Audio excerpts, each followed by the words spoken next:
وفرض الغسل المضمضۃ والاستنشاق.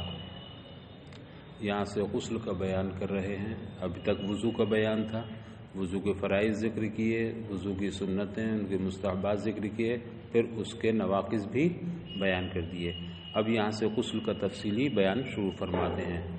حضرت مصنف فرماتے ہیں وفرض الغسل المضمضۃ والانشقاق، استنشاق. اور غسل کا ایک فرض تو کلی کرنا ہے اور دوسرا فرض ناک میں پانی چڑھانا ہے، اور تیسرا فرض آ رہا وغسل سائر البدن، اور پورے بدن کا دھونا ہے. پھر فرمایا حضرت شارح نے وہما سنتان عند الشافعی، مضمضہ اور استنشاق کو الگ کر دیا اور غسل سائر البدن کو الگ کر دیا. ان دونوں کو الگ کر کے حضرت شارح فرماتے ہیں کہ ان دونوں میں امام شافعی کے اور ہمارے درمیان اختلاف ہے. امام شافعی کے یہاں دونوں چیزیں کیا ہیں؟ کلی کرنا اور ناک میں پانی ڈالنا سنت ہے. ولنا ہماری دلیل وہ یہ کہتے ہیں کہ اس میں جب ظاہر پورے بدن پر پانی بہا دیا گیا تو یہ تو اندرونی بدن ہے، منہ بھی اندر ہی ہے، مطلب منہ بند کر لیا اندر ہو گیا. ناک کو بھی جو حصہ نظر آ رہا ہے اس میں پانی پہنچایا جائے گا، نظر نہیں آ رہا اس میں پہنچانا فرض نہیں ہے. تو ظاہر پر انہوں نے عمل کرتے ہوئے کہا کہ ان دونوں کا دھونا جو ظاہر بدن ہے وہ پورا کا پورا غسل سائر البدن میں آ گیا. تو یہ ان کے ہاں دونوں چیزیں سنت، لیکن ہمارے یہاں دونوں چیزیں فرض ہیں. ہماری دلیل کیا ہے؟ ہماری دلیل سنیے. ان الفم داخل من وجہ وخارج من وجہ حسن. ایک وجہ یہ ہے کہ یہ منہ کا اندر کا حصہ جہاں کلی کی جاتی ہے، بھائی کلی منہ کے اندرونی حصے کو نہ دھویا جاتا ہے، اور ناک کا اندر کا حصہ جو یہاں تک جو مطلب یہ کیا کہیے ہڈی ہے یہاں تک، ہاں وہاں تک پانی پہنچانا. تو یہ من وجہ خارج ہے اور من وجہ داخل ہے، حسن بھی اور شرعن بھی. حسن کیسے؟ حسن تو ہم دیکھ رہے ہیں، ہم نے منہ بند کر لیا، کچھ دکھ رہا ہمارا؟ نہ کوئی دانت دکھ رہا، نہ مسوڑا، نہ جیب، کچھ بھی نہیں دکھ رہی. تو باطنی ہو گیا کہ نہیں؟ اندرونی ہو گیا. اور اگر ہم منہ کھول دیں تو پورا گھر سامنے آ جائے گا، تو یہ ظاہر ہو گیا. اسی طرح سے ناک ہم ویسے دیکھ رہے ہیں تو نظر نہیں آ رہا، لیکن ذرا ٹارچ لے کر کے اگر دیکھ لیں تو دکھ جائے گا سامنے. تو اگر ہم دیکھنا چاہیں ناک کو اوپر کر دیں تو اندر کا حصہ نظر آ جائے گا. یہی حال منہ کا ہے. تو یہ من وجہ داخل بدن اور من وجہ خارج بدن. جب غسل کا حکم دیا گیا ہے تو اس میں صیغہ مبالغہ اختیار فرمایا گیا. فطہروا میں مبالغہ ہے، خوب پاکی حاصل کرو. تو مبالغہ کب ہوگا؟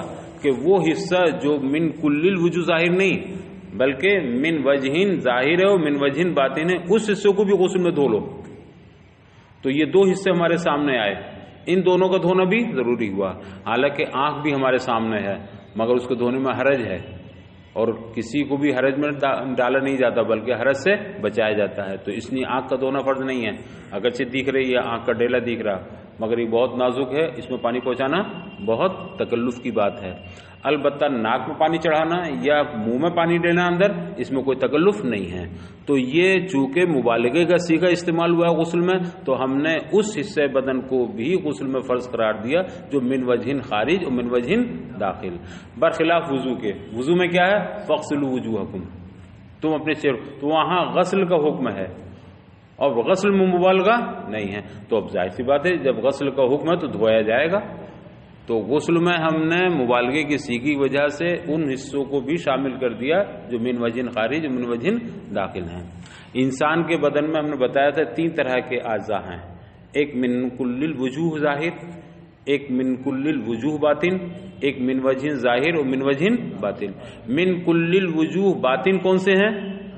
دل ہے، پھیپڑا ہے، یہ سب اندر کے، یہ ظاہر ہے ہی نہیں. من کل الوجوہ باطن ہے. اور من کل الوجوہ ظاہر، سر کے بال سے لے کر ناخن تک جتنا بھی ہمیں نظر آ رہا پورا بدن، یہ من کل الوجوہ ظاہر ہے. اور من وجہ ظاہر اور من وجہ باطن جیسے منہ اور ناک. تو چونکہ غسل میں مبالغہ سیکھا اس لیے ہم نے اس بدن کے حصے کو بھی فرض قرار دیا دھونا جو من کل الوجوہ نہیں بلکہ من وجہ خارج اور من وجہ داخل ہے. تو حسن تو کیسے معلوم ہوا کہ یہ من وجہ خارج اور من وجہ داخل؟ عند انطباق الفم و انتفاعه، منہ کو بند کر لیجئے اندرون بدن ہو گیا، منہ کو کھول دیجئے بیرون بدن ہو گیا، ٹھیک ہے. اور حکمن بھی، حکمن کیسے؟ فی ابتلائی صائم الریقہ، کہ روزے دار کے تھوک کے نگلنے کے بارے میں آپ دیکھ لیجئے کیا حکم ہے. اگر روزے دار اپنے منہ کا تھوک نگل لے، اندر حلق میں کو لے لے پیٹ میں، تو روزہ ٹوٹے گا یا نہیں؟ نہیں کیوں نہیں ٹوٹا؟ اس لیے کہ اس کا حکم اندرون بدن کا ہے. جیسے ہمارے پیٹ کے اندر پورا کھانا آنتوں میں ادھر سے ادھر ادھر سے ادھر تمام ہنگامہ مچا ہوا کہ نہیں اندر، اگر ڈکاریں آ رہی ہوں تو کبھی یہاں سے وہاں، تو اندرونی حصے میں کھانا پانی ہوا یہ سب چیزیں ایک دوسری طرح سے منتقل ہو رہی ہیں اور اس سے کوئی فرق نہیں پڑ رہا، کیونکہ اندر کا مال اندر ہی ہے. اب تھوک اگر اسے ہم اندر لینے کے بعد بھی روزہ نہیں ٹوٹ رہا تو اس کا گویا حکم یہ ہے کہ یہ اندرون بدن ہے. اندرون بدن جو پانی تھا، جو کھانا تھا، جو کچھ بھی تھا، تھوک وغیرہ، کھانا پانی نہیں، جو تھوک تھا وہ تھوک اندر کا اندر ہی چلا گیا، تو اندر کا اندر ہی جانے کے بعد روزہ نہیں ٹوٹ رہا ہے. تو معلوم ہوا کہ اندرون بدن ہے. اور اگر کوئی چیز ہم نے منہ میں لی اور منہ میں لے کر کے حلق میں نہ لی، وہ باہر نکال دی، مثلا کوئی ایک آپ کیا میں مثال دوں، جیسے کوئی سبزی ہی ہے، کوئی ٹماٹر ہی ہے چھوٹا سا، کوئی اور چیز لی آپ نے اور منہ میں ڈال لی اور منہ میں ڈال کے باہر کر لی، تو روزہ ٹوٹے گا رہے گا؟ اور روزہ رہے گا. بھئی مسواک ہی ہے مثال کے طور پر، اندر منہ میں کی وہ بھی باہر آ گئی. اب اندر جا کر کے اگر حلق میں نہیں لی ہے وہ باہر آ گئی ہے تو روزہ ٹوٹا یا نہیں؟ نہیں ٹوٹا. کیوں نہیں ٹوٹا؟ خارج بدن ہے. تو یہ ایسے ہوا جیسے ہم نے وہ مسواک یا وہ کوئی بھی چیز یہاں ٹماٹر رکھا ہاتھ میں، یوں کر کے رکھو پھر نکل پھینک دیا. تو اب کسی مٹر کو ٹماٹر کو ہاتھ میں رکھ کر، چنے کے دانے کو ہاتھ میں رکھ کر کے ہم یوں مٹھی بند کر لیں تو یہ اندرون بدن ہو گیا؟ نہیں، بیرون بدن ہی ہے. ایسی ہم نے منہ میں کوئی چیز مٹر وغیرہ رکھی اندر یا ٹماٹر رکھا اور پھر اس کو اگل دیا، یا مان لیجیے رسگلہ ہی رکھا، ہاں نکال کے ایک دم فوری باہر کر دیا تو روزہ. لیکن ہاں تو اسے اگر تم چاٹو گے سنبھال کے قاعدے سے اسے چوسو گے تو ٹوٹ ہی جائے گا. لیکن کسی نے بس یوں ہی رکھو نکال کر باہر کر دیا، نہیں ٹوٹے گا. آپ نے تھوک دیا، ذرا سا بھی حصہ اس کا اندر نہیں گیا.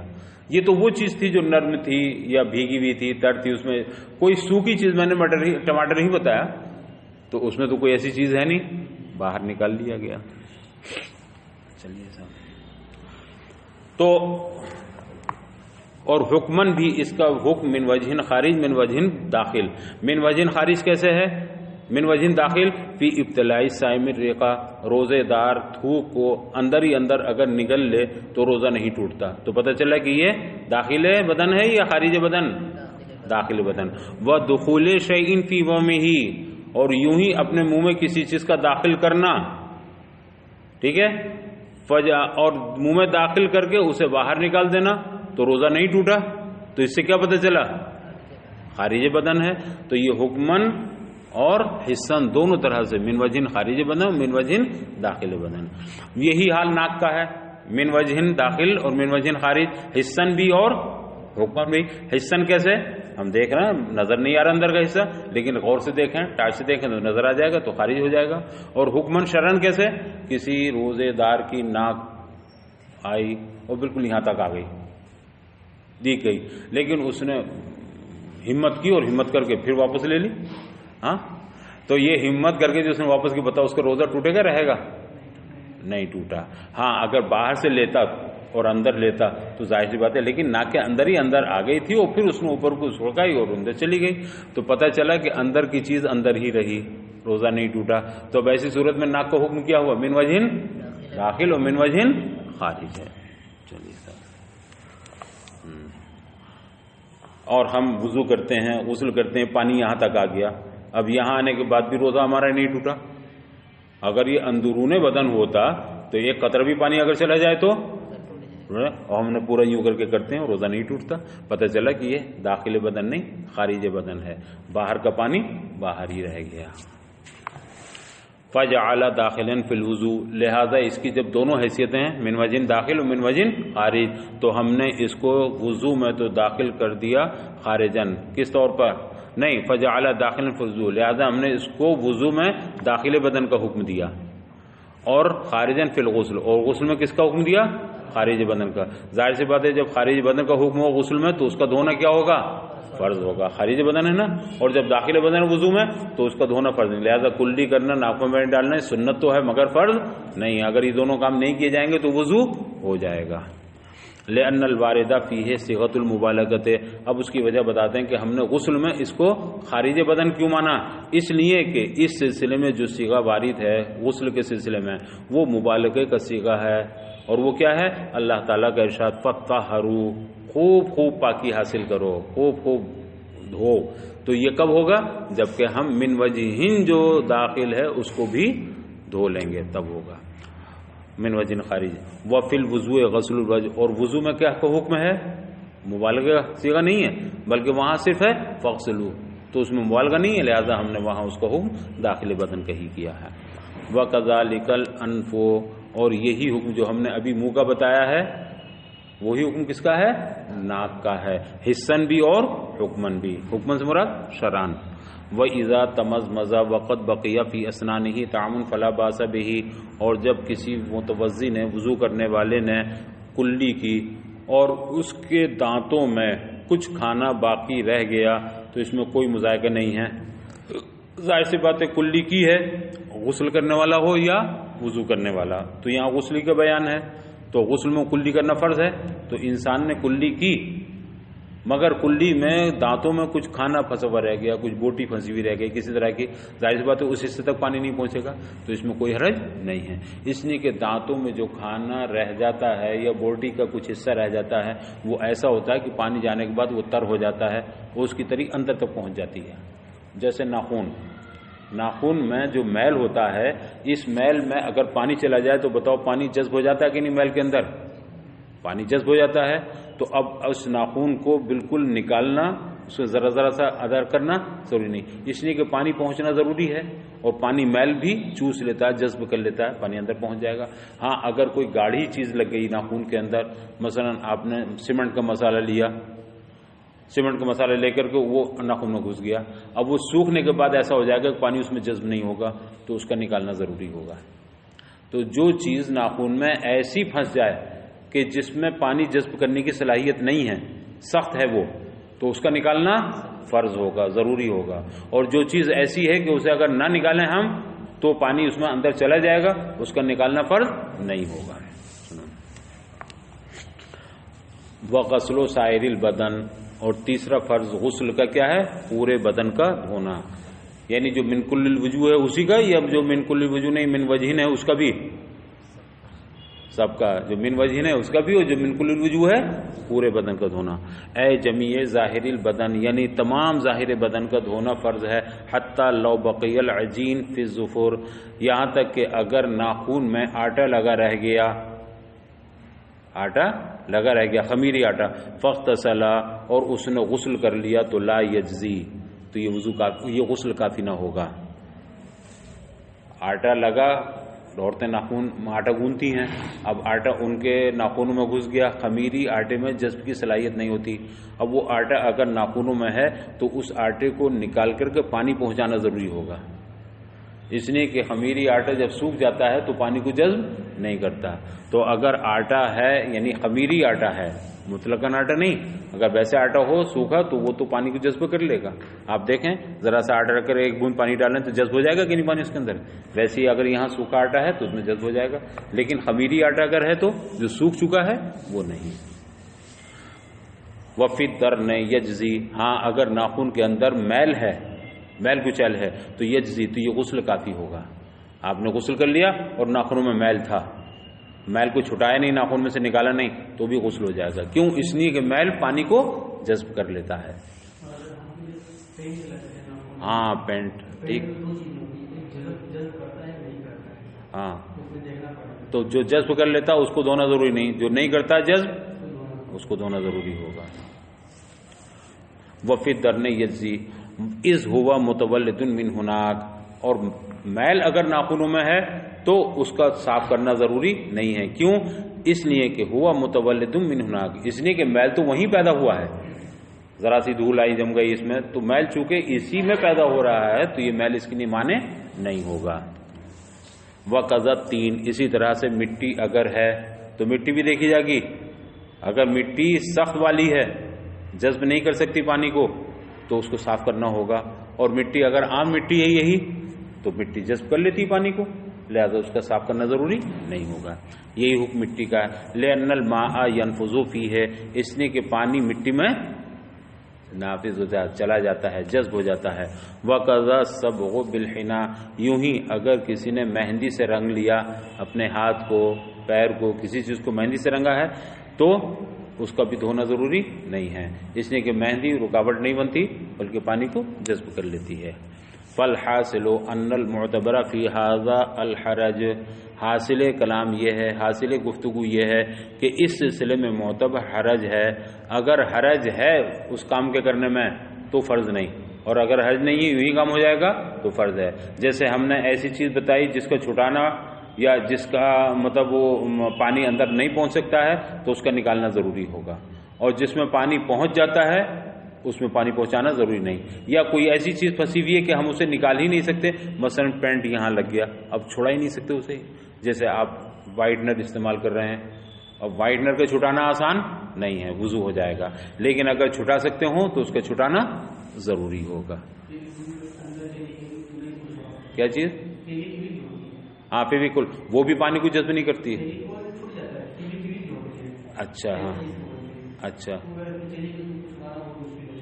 ہاں ہاں، تو اس کو نہیں چھڑایا جائے گا، اس میں حرج ہے، ورنہ کھال آ جائے گی اس کے ساتھ میں۔ ہاں ہاں ہاں، اور اگر فیویکول ہے تو وہ تو پرت بن جاتا ہے، ہاں وہ تو نکل جاتا ہے، اس کا چھڑانا ضروری ہوگا۔ تو حاصل یہ ہے کہ اس غسل کے سلسلے میں، جواز غسل کے بارے میں کس کا اعتبار ہے؟ حرج کا اعتبار ہے۔ وَإِذَا اِدَّهَنَا، اور اگر کسی نے اپنے سر پر، بدن پر تیل مل لیا، تیل مل لیا، فَأَمَرَّ الْمَاءَ، اور پھر پانی گزارا، سر میں تیل ہے، بدن پہ تیل تمام مل لیا ہے، تمام لگا لیا تیل، اب پانی ڈال رہا ہے تو پانی ویسے ہی گزر جا رہا ہے تیل کے اوپر سے، بالوں میں تیل ہے، پانی ایسے ہی چلا گیا، بالوں میں اندر جذب نہیں ہوا، اور جب کسی نے تیل لگایا اور پھر پانی اس پر گزارا، فلم یسل، اور پانی اندر جذب نہ ہوا، اندر نہیں گیا بدن کے اندر، تو یجزی، تو بھی کافی ہے۔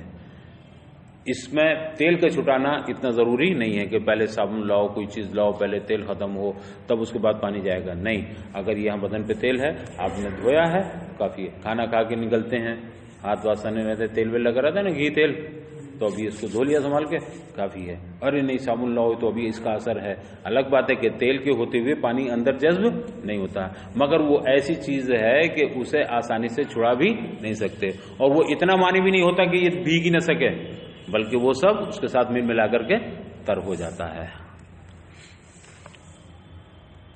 وَأَمَّا ثُقْبُ الْقُرُطِ، اسی طرح سے بالی کا سوراخ ہے، کان میں جو بالی پہنی جاتی ہے، ناک میں جو نت پہنی جاتی ہے، ان کا سوراخ ہے۔ فَإِنْ كَانَتْ الْقُرَّةُ فِيهَا، اگر بالی اس سوراخ کے اندر ابھی بھی موجود ہے تو فَإِنْ غَلَبَ فِي ظَنِّهِ أَنَّ الْمَاءَ لَا يَصِلُ، اگر غالب گمان یہ ہے کہ پانی اس میں نہیں پہنچے گا بغیر اس کو حرکت دیے، بغیر ہلائے جلائے، تو فلا بد منہ، تو اب اس کو حرکت کرنا ضروری ہے۔ عورتیں بندہ پہنے بھی ہیں، بالی پہنے بھی ہیں، اور یہ اندازہ ہے، غالب گمان یہ ہے کہ اگر ہم بالی کو نہ ہلائیں تو پانی اندر سوراخ میں نہیں پہنچے گا، تو ہلانا کیا ہوگا؟ ضروری ہوگا، فرض ہوگا ہلانا۔ اور اگر غالب گمان یہ ہے کہ وہ اتنا بڑا سوراخ ہے اور ہلکی سی اس میں بالی پڑی ہوئی ہے، تو اگر اسے نہ بھی ہلایا تو پانی اندر پہنچ جائے گا، تو پانی اس کا دھونا وضو میں تو فرض نہیں ہے مگر غسل میں فرض ہے، اس کا دھیان رکھا جائے گا۔ وَإِن لَمْ يَكُنِ الْقُرَّةُ فِيهَا، اور اگر اس سوراخ کے اندر جو بالی کا سوراخ ہے یا ناک کی نت کا جو سوراخ ہے، اگر اس میں بالی نہیں ہے یا نت نہیں ہے ناک کے سوراخ میں، فَإِنْ غَلَبَ عَلَى ظَنِّهِ أَنَّ الْمَاءَ يَصِلُ مِنْ غَيْرِ تَكَلُّفٍ، اب اگر غالب گمان یہ ہے کہ پانی بغیر تکلف اس سوراخ کے اندر چلا جائے گا تو لا يتکلف، تو اب تکلف کرنے کی ضرورت نہیں ہے، زبردستی پانی اندر ڈالنے کی ضرورت نہیں، جب یہ غالب گمان ہو کہ پانی چلا جائے گا۔ وَإِنْ غَلَبَ أَنَّهُ لَا يَصِلُ إِلَّا بِتَكَلُّفٍ، اور اگر غالب گمان یہ ہے کہ سوراخ میں بغیر تکلف کیے، بغیر اسے ہلائے جلائے یوں کر کے پانی نہیں جائے گا، تو اب اس میں تکلف کرنا ضروری ہوگا۔ وَإِنْ غَلَبَ أَنَّهُ لَا يَصِلُ، اور اگر غالب گمان یہ ہے کہ پانی نہیں پہنچے گا إِلَّا بِتَكَلُّفٍ، مگر پانی پہنچے گا تکلف کے بعد تو یہ تکلف تو کیا کرے وہ تکلف کرے. وَإِنْ انضم الثقوب بَعْدَ نَزْعِهِ اور اگر بالی نکالنے کے بعد سوراخ بند ہو گیا. کچھ ایسے ہوتے ہیں بعض عورتوں کے کہ وہ نہیں پہننی ہے بالی، کئی سوراخ کان میں ہو جاتے ہیں. اب ایک میں پہن لیا باقی سوراخ ایسے ہی ہیں، تو سوراخ جب زیادہ دن ہو جاتے ہیں تو وہ خود بخود مل جاتے ہیں سوراخ، حالات میں وہ سوراخ ہی بند ہو جاتا ہے. تو اگر کسی سوراخ میں بالی نہیں تھی یا ناک میں سوراخ تھا، چاہے مرد کے ہو یا عورت کے، مردوں کو تو جائز نہیں ہے لیکن بہت سے مرد بھی کروا لیتے ہیں نا، کان میں بھی ناک میں بھی، مرد ہو یا عورت ہو، اگر سوراخ میں کوئی بالی وغیرہ پڑی ہوئی نہیں ہے اور پھر وہ سوراخ بند ہو گیا ہے تو دیکھا جائے گا. وَإِنْ انضم الثقوب بَعْدَ نَزْعِهِ اگر بالی نکالنے کے بعد سوراخ مل گیا، انضم مل گیا، سوراخ بند ہو گیا. وَسَارَ بِحَالٍ اور اس کا حال یہ ہو گیا، اس کی یہ صورتحال ہو گئی کہ ان امر علیہ الماء اگر اس پر پانی گزارے گا تو یدخلها تو پانی اس کے اندر جائے گا. وَإِنْ غَفَلَ اور اگر غفلت برتے گا تو لا يدخلها تو اس میں داخل نہیں ہوگا. تو امر الماء تو پانی گزار دے. سوراخ میں یہ ہے کہ بھئی پانی اس میں چلا جائے گا لیکن ذرا سا یوں کرنا پڑے گا ہاتھ سے، اور اگر ہاتھ سے نہیں کیا ایسے چھوڑ دیا تو پانی نہیں جائے گا، تو ہاتھ سے کرنا ضروری ہوگا تاکہ پانی پہنچ جائے. ولا يتکلف فی ادخال شیء سوى الماء من خشب او نحوه لیکن پانی کے علاوہ کسی اور چیز کے داخل کرنے کا تکلف نہ کرے، مثلا لکڑی وغیرہ. اب سوراخ بند ہے، سمجھ رہا ہے کہ اگر میں نے پانی یوں کر کے کر دیا تو پانی اندر چلا جائے گا، تو ایسا کر دے بس، ہے نا. اگر غفلت کرے گا تو پانی نہیں جائے گا، تو یہ کرنا ضروری ہوا. لیکن یہ ضروری نہیں ہے کہ پانی کے علاوہ کوئی اور ماچس کی تلی لے اور پھر اس میں کرے، ارے پانی چلا جائے کم سے کم، نہیں. یا یہاں کوئی سوئی لے، کوئی اور چیز لے اور پھر اس میں ڈالے، تو لکڑی یا لوہا یا کوئی اور چیز پلاسٹک وغیرہ ڈال کر کے اس سوراخ میں پانی پہنچانا اتنے تکلف کے ساتھ ضروری نہیں ہے. بس اتنا کر لے کہ اسے تھوڑا ہلا جلا لے تاکہ پانی اندر پہنچ جائے، تو اتنا تکلف کافی ہے. ولا يتکلف فی ادخال شیء سوى الماء پانی کے علاوہ کسی اور چیز کے داخل کرنے میں تکلف نہ کرے. من خشب او نحوه کس چیز کے داخل کرنے میں، مثلا لکڑی کی کوئی چیز ہے، پلاسٹک کی کوئی چیز ہے، کوئی تنکا وغیرہ ہے، وہ داخل نہ کرے. وَإِنْ كَانَ فِي إِصْبِعِهِ خَاتَمٌ ضَيِّقٌ اور اگر اس کی انگلی میں انگوٹھی ہو اور انگوٹھی بھی تنگ ہو، انگوٹھی مرد عورت دونوں پہن سکتے ہیں، تو اگر مرد کی انگلی میں انگوٹھی ہے اور انگوٹھی تنگ ہے تو یجب تحریکہ تو اس تنگ انگوٹھی کا، سخت انگوٹھی کا حرکت دینا، اس کو ہلانا، اس کو گھمانا ضروری ہوگا. لیصل الماء تحتہ تاکہ پانی اس کے نیچے پہنچ جائے. کبھی کبھی انگوٹھی بہت سخت ہو جاتی ہے، کبھی ہاتھ سوج گئے، انگلیاں سوج گئیں تو بھی سخت ہو گئی، حالانکہ ڈھیلی ڈالی تھی لیکن میں صبح سو کو اٹھا تو پتہ نہیں کیوں میرا ہاتھ سوجا ہوا تھا کسی وجہ سے، تو اب یہ ہل بھی نہیں رہی یوں کر کے. اب جب میں وضو کروں گا یا غسل کروں گا تو باضابطہ اسے یوں کرنا ہوگا تاکہ اس کے اندر پانی پہنچ جائے، اسے گھمانا ہوگا، ہلانا ہوگا پانی پہنچانے کے لیے.